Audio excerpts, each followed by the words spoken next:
Bonjour à tous et bienvenue sur ma chaîne Les Folies de Nani. Je suis très heureuse de vous retrouver pour une nouvelle vidéo. Alors avant de regarder cette vidéo, l'idéal ce serait quand même que vous regardiez celle-ci qui est en fait le haul Cézanne que je vous ai tourné et que je vous ai posté. J'ai pas mis en silence mon téléphone, ça commence. Et en fait dans ce haul je vous ai déballé un sac et il n'y a pas de suspense puisque vous l'avez vu sur la miniature. Il s'agit du mini Milo de chez Cézanne qui est un des modèles iconiques on va dire de la marque. Mais voilà, j'ai eu un petit souci sur ce sac là et j'ai besoin aujourd'hui de votre aide. Donc je compte sur vous, c'est parti, let's go. Donc si ce n'est pas déjà fait, je vous invite à vous abonner à ma chaîne en cliquant sur s'abonner, à activer la petite cloche pour recevoir toutes les notifications. Faites-moi grimper ces abonnés puisque j'ai une marque qui s'est engagée à me faire un méga concours quand on aura atteint les 5000 abonnés. Donc je compte sur vous. Donc le sac Milo, il arrive, je vous refais un petit unboxing si jamais vous avez vraiment pas envie d'aller vous taper toute la vidéo Cézanne. D'ailleurs je vous mettrai peut-être, tiens ici à quel moment de la vidéo je vous parle de l'ouverture du sac Milo parce que c'était un vrai unboxing. Donc vous avez vu ma réaction en direct. Donc il y a deux petits bémols sur ce sac. Alors on va commencer par les points positifs puisque dans les points positifs vous avez quand même le packaging, l'emballage et toute l'expérience Cézanne qui est, même au niveau olfactif, c'est juste top. Donc la boîte dessus est marquée Paris Cézanne, rue Saint-Fiacre, 2e arrondissement. Je n'ai jamais eu la chance d'aller dans la boutique Cézanne de Paris. Je crois qu'ils en ont qu'une, si je dis pas de bêtises. Dites-moi dans les commentaires d'ailleurs si vous êtes déjà allé, si vous connaissez, si vous me le recommandez sur mes prochaines virées parisiennes.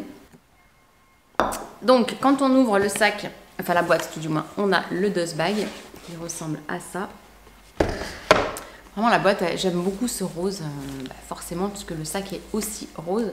Donc dessus on a une petite étiquette, la maroquinerie Cézanne, Milo classique, mini rose lisse. Et voici la petite bête.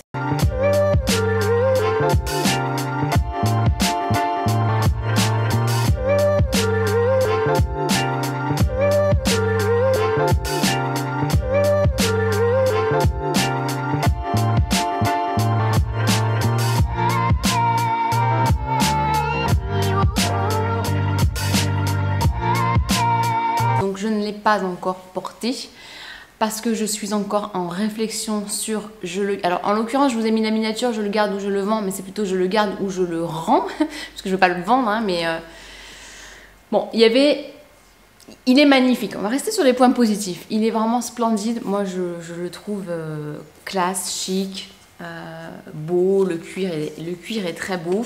Après voilà, on va enchaîner direct sur les points négatifs. Le cuir est très beau, mais le cuir est très lisse et très fragile puisque moi j'ai déjà reçu le sac neuf abîmé. Donc je vais vous faire une petite story time. Alors je vous incrusterai des close-up sur les parties abîmées.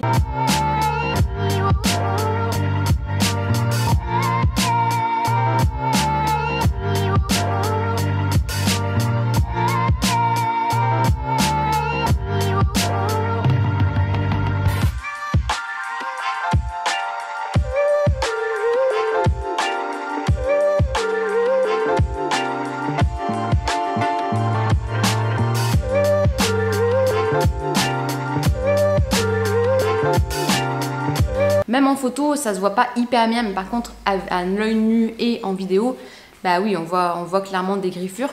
Alors sachez que sur le site de Cézanne, je crois que c'est assez récent, vous avez la possibilité de personnaliser la maroquinerie. À l'arrière ici, ils peuvent vous graver, alors je sais pas si c'est des lettres ou juste des initiales. Tiens, on va le regarder de suite. 5 caractères maximum. Et c'est complètement gratuit. Par contre, bah, bien évidemment, une fois que c'est gravé, vous n'avez pas de possibilité de le retourner. Donc j'ai gardé l'étiquette hein, parce que j'ai toujours j'attends votre avis. Donc est-ce que ils gardent les modèles un petit peu abîmés ou pour les commandes qui ne sont pas personnalisées? Est-ce que c'est la faute à pas de chance que je sois tombée sur un modèle comme ça? Bon là je me dis quand même au niveau du service client c'est un peu moyen parce qu'on est quand même sur un sac à 330 €, 335 même, 335 €. Donc j'ose imaginer qu'ils sont vérifiés avant d'être expédiés. Mais bon, voilà. Alors j'ai eu deux déception à l'ouverture du sac. La première, c'est sa taille, parce que je pense que clairement, je suis faite pour des sacs un petit peu plus grands. Mais on arrive sur l'été et c'est quand même très sympa d'avoir des... Ok, la cam a coupé, sinon c'est pas drôle. Donc j'étais en train de vous dire que j'étais un petit peu déçue par la taille à l'ouverture. Mais finalement, bon, je suis un peu passée au-dessus. Alors système d'ouverture qui est pas mal. Hein. Moi je trouve qu'il ressemble vraiment au Céline. Hein. Je vais vous mettre 2 photos à côté. C'est quand même assez flagrant. Donc le système d'ouverture, on appuie dessus, ça se lève. Et à l'intérieur, je vais vous attraper mon portefeuille. Je ne peux pas vous montrer mon sac du jour puisque j'ai un sac que je ne vous ai encore pas montré sur YouTube. Je n'en dis pas plus. Alors, hop, voici. Donc, si je veux mettre à l'intérieur, il est ouvert, mon portefeuille compact.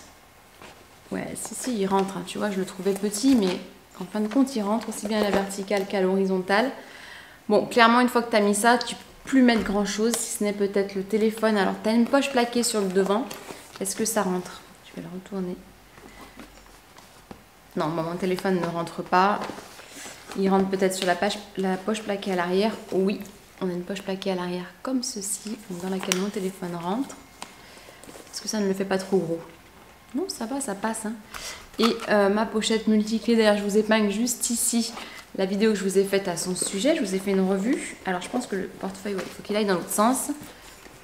Bon, et là, tu dois pouvoir y glisser un petit paquet de mouchoirs. Donc, finalement, c'est quand même pas mal. Tu rentres quand même... Enfin, moi, personnellement, je rentre tous mes essentiels. J'ai encore une poche plaquée à l'arrière ici. Bon, j'avoue qu'étant donné qu'il est quand même assez rempli, là, la poche, tu n'y as pas trop accès. Mais... Bon, si vous me connaissez, vous savez que ce portefeuille, par exemple, je ne le sors pas à chaque fois. Donc, si tu ne mets pas le portefeuille compact, bah, ça te laisse quand même un sac très, très grand. Donc, ce qui est quand même... Ça m'a fait, on va dire que ça m'a fait oublier la taille du sac. Et je me suis même dit, bah tiens, pour l'été, c'est peut-être pas plus mal d'avoir un sac plutôt compact, petit. Et je me suis même dit que, tiens, ça serait peut-être mieux que le Milo un peu plus grand. Alors, pour info... Au niveau des différents détails, je vais tout vous mettre dans la description. Mais donc le mini Milo, il est à 335 €.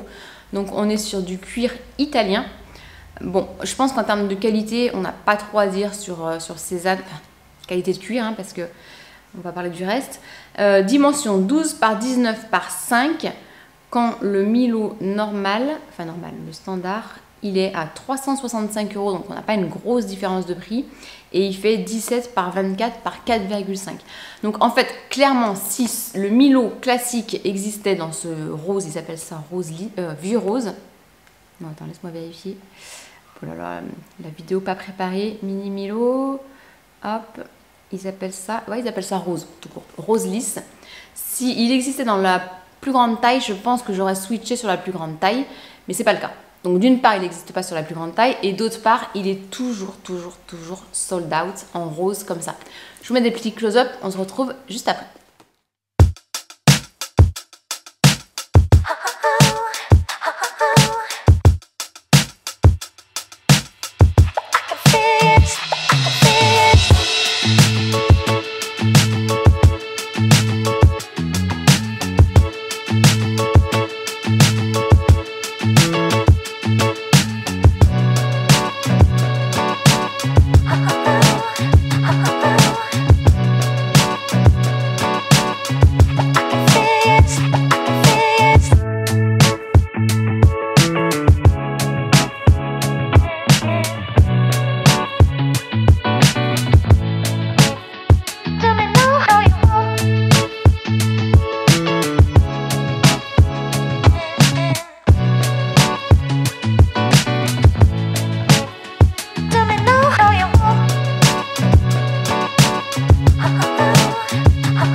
Donc ensuite, le deuxième effet qui se coule sur le déballage, c'est que bah, voilà, le cuir est abîmé, griffé à plusieurs endroits. Il est même à un endroit taché, je pense. Hein.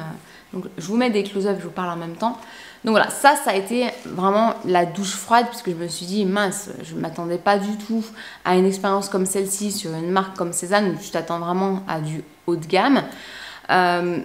J'étais déçue. Donc ce que j'ai fait, c'est que j'ai contacté leur service client. Alors il faut savoir qu'on ne peut pas contacter le service client Cézanne par téléphone, en tout cas pas à ce que je sache. Par contre, ils ont un numéro WhatsApp sur lequel vous pouvez envoyer uniquement des messages. Donc c'est ce que j'ai fait. J'ai fait quelques photos du sac et de ses défauts et j'ai envoyé un message via WhatsApp. Donc ils m'ont répondu assez rapidement, mais pour me dire suite à votre message, merci de contacter le service client par mail à l'adresse, je sais plus, l'adresse mail du service client Cézanne. Donc bon, c'est bien d'avoir un service client joignable par WhatsApp, mais si en fait ils ne peuvent pas vous répondre, ça ne sert pas à grand chose. Donc, rebelote, j'ai refait un mail au service client, enfin j'ai fait un mail au service client, j'ai joint les photos à l'intérieur, et là, ils ont mis 48 heures pour me répondre. Donc, bon, on a, je crois, 30 jours pour retourner les articles qui ne vous conviennent pas sur le site de Cézanne gratuitement. Il y a déjà l'étiquette prépayée dans le colis, donc j'étais pas plus inquiète que ça. Mais bon, vous savez comme ça, quand vous avez 335 € qui sont dehors, vous avez envie quand même d'avoir une réponse assez rapide sur un problème qui n'est pas de votre ressort.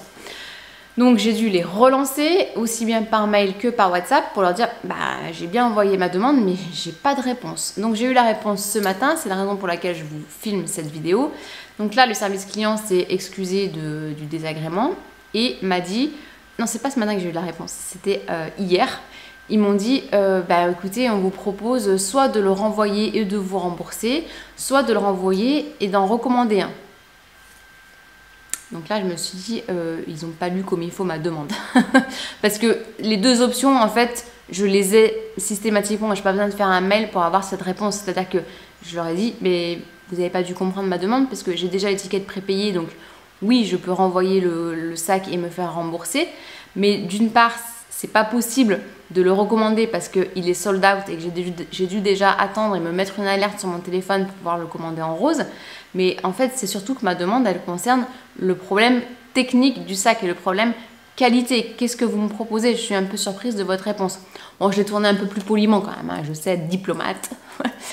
Donc, ils m'ont répondu le lendemain, non, le jour même, autant pour moi. Ils m'ont répondu le jour même, donc c'est hier que j'ai eu mes deux réponses. Et là, ils m'ont proposé une remise à un titre, un geste commercial, un remboursement par virement d'un montant de, tête de suspense, 45 €. Donc en fait 45 €, ça fait quoi, du 12% de remise, quelque chose comme ça. Je suis assez nulle en maths, non je suis assez forte normalement en maths, mais bon j'ai pas le calcul en tête exact. Bon 45 € sur un sac griffé à 335 €. Très franchement, hein, si le sac était dispo encore, c'est pas pour gratter, c'est juste que voilà, j'aime beaucoup ce coloris, je l'aime, je me dis que je peux la sortir à plein de tenues cet été. Mais 45 € pour un sac abîmé, j'ai trouvé ça un peu ledge. Donc là, je suis en discussion encore avec eux pour voir s'ils peuvent pas monter un petit peu ce montant. Et après, je me dis, est-ce que tu n'es pas en train de vouloir négocier quelque chose qu'en fait, tu vas peut-être même pas garder? Donc c'est pour ça que l'idée m'est venue de vous faire une vidéo et dans cette vidéo, de vous demander votre avis. Donc, qu'est-ce que vous me conseillez? Vous voyez, derrière vous, je l'attrape de suite. J'ai celui-ci. Donc, on est sur deux sacs roses. Est-ce que c'est une bonne idée d'avoir deux sacs roses? Bon, le rose est, je pense, ma couleur préférée, ou une de mes couleurs préférées, si ce n'est ma couleur préférée. Ça me permettrait d'avoir un grand sac, un petit sac. Celui-ci peut même se glisser à l'intérieur quand je pars en déplacement et que je veux apporter aussi bien un grand sac qu'un petit. Je suis tellement mitigée, c'est compliqué. Voilà, donc j'ai besoin de votre aide. Dites-moi dans les commentaires ce que je dois faire. Je vous invite également à me rejoindre sur Instagram puisque je vais vous faire un sondage sur ma page Instagram en story. J'adore vous faire des sondages. Et voilà, je suis ouverte à tous vos commentaires et j'ai très hâte de vous lire. Voilà, donc j'espère que cette vidéo vous a plu. Si c'est le cas, n'hésitez pas à me mettre un petit pouce en l'air. Et je vous dis à très bientôt pour une prochaine vidéo. Ciao!